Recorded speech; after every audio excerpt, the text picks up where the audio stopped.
Mamuka saiko na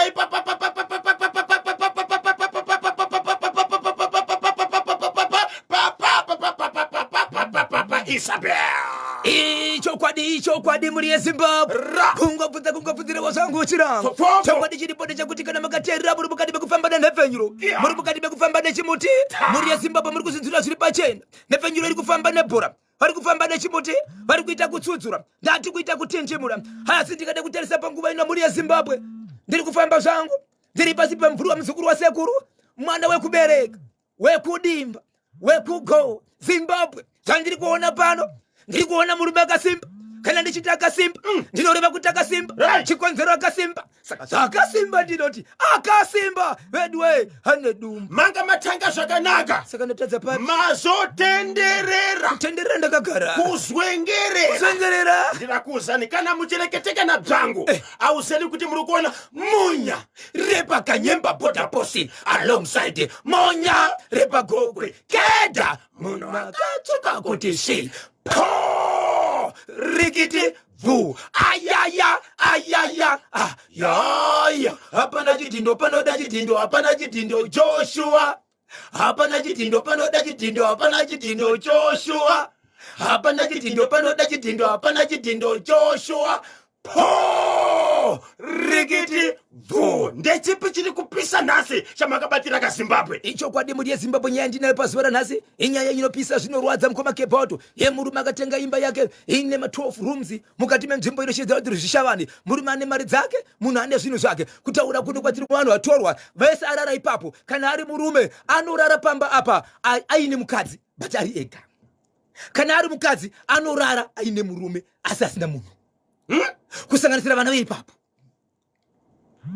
Zvokuti veukama pavakasvika pamba apa varara kuchinzimba ida kupembererwa. Munhu wese akarara ipapo. Kana ari murume akarara nemukadzi wake, kana ari mukadzi akarara nemurume wake. But vari kuti ivo vakarara pamba pako ndozvavanoitwa usiku. Kunyangwe vana vako vakakuudza iwe, kunyangwe imi baba vacho hamusi kuda kutaura henyu, ndozviri kuitika pamuri. Saka mbiri yatenderera, mbiri yatekeshera ndiye kuti makaromba, but imi mamuna kuromba munotoroyiwa wenyu. Ari kutoroyiwa. Uri kutoroyiwa. Masoko akachibva kumubatsiri. Akakubva kumubatsiri. Uri kutoroyiwawo. Pakaipa. Ichokwadi muri Zimbabwe ndine mashoko anosuwisa anobva munzvimbo yeEpworth. Yekukanganisa kana kuti kurohwa nekukuwadza kwevanhu kusvika pakurufa. Pane nyaya yakaitika kuEpworth panonzi paCross. Pane munhu akabayiwa nemabhodhoro nevakomana vari kuona kuti 2 vanofungidzwa kuti mabrothers, mukoma nemunin'ina. Mushure mekurwira nyaya kombi, mushure mekunge apinda mukati medhorobha aenda zvebetting ndokubva ahwina, apiwa mari yake achidzoka chingodzika chete kuEpworth ndobva arwa mabhemba ndokauta 15 ndo akaonekwa nemapurisa kuti akatemwa apa about 15 nzvimbo dzakatemwa achibva afa. Nematambudziko zvose zviri kuitika mukati menzvimbo. Ndine nyaya dzakawanda mukoma KB yakafanana nyaya yekuti ndakambotaura pana panyaya yekuti pane munhu ati ndarota ndapinda mukati menzvimbo zvichienzaenda panzvimbo pakati pane mari yako, paakasvika ipapo ndikubva aona paine dzvinyu inomiswe 2. Iko zvinozvi mukoma KB ndinoona nokuna kuita 6 vari kuroswa pese pavari kuenda ipapo vari kuona pane madzvinyu ende vanawo.